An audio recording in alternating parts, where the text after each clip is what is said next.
Boxing update mga tol, mukhang nainis na rin si Coach Nonoy Neri sa pagtatrash talk daw ng magkapatid na Casimero. Siyempre alam nyo na mga tol, tinanong na naman ni Silver Boy si Coach Nonoy Neri kung ano ang masasabi niya sa magkapatid na Casimero ngayon. Kaya parang nainis ang sagot dito ni Coach Nonoy Neri. Kahit para sa baluarte ni Casimero dadayo itong si Astrolabio sa 122 pounds. Siyempre tinanong din ni Silver Boy si Astrolabio kung papayag ba na lumaban kay Cuadro Alas. So sinabi rin Astrolabio dito na okay game siya. Papayag na labanan si Casimero kahit sa 122.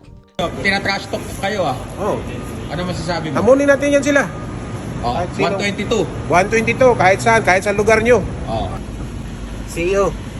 So ano sa tingin nyo mga tol, may chance ba na papayag si Casimero laban kay Astrolabio? Tingin ko depende ito sa offer kay Casimero. Kung opera nito ng 3 milyon, 4 na milyon pesos, siguro mahirapan na papayag itong si Cuadro Alas. Baka sabihin lang ni Casimero na barya-barya na naman ang offer sa kanya. Hindi kasi pwedeng ikas ang laban dahil lang sa mga trash talk na nangyari. Kailangan talaga i-promote ito. Pag-usapan talaga ng gusto at kailangan din malaki ang offer. Sabi ni Jason Casimero mga tol parang naulit lang daw yung nangyari kay Jonas Sultan na knockout agad sa round 1. Kung matatandaan yung nangyari kay Jerwin Ancas, nasuntok din yan sa katawan. So ganito rin ang nangyari ngayon kay Vincent Astrolabio. So alam na raw ng mga coach yan na katawan talaga ang tatargetin ng mga Japanese fighter. Kaya hindi na raw bago na katawan talaga ang tinarget kay Astrolabio. Kasi base sa unang interview ni Coach Nonoy Neri, kung ulo lang daw ang sinusuntok ni Nakatani, hindi raw ramdam ni Astrolabio.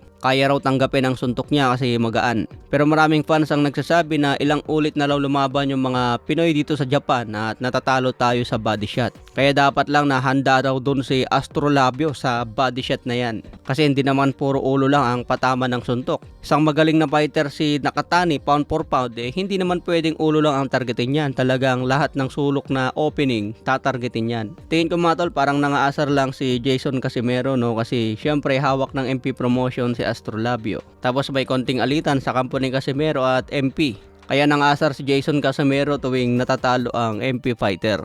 Bago pang laban, sinabi agad ni Jason Casimero na mananockout si Vincent Astrolabio kasi magaling itong si Junto Nakatani. Kung matatandaan mga tol, si Coach Nonoy Neri din ang naging trainer dati ni Casimero. Kaya alam ni Coach Nonoy Neri kung sino ang mas mahusay kay Astrolabio at kay Janrel Casimero.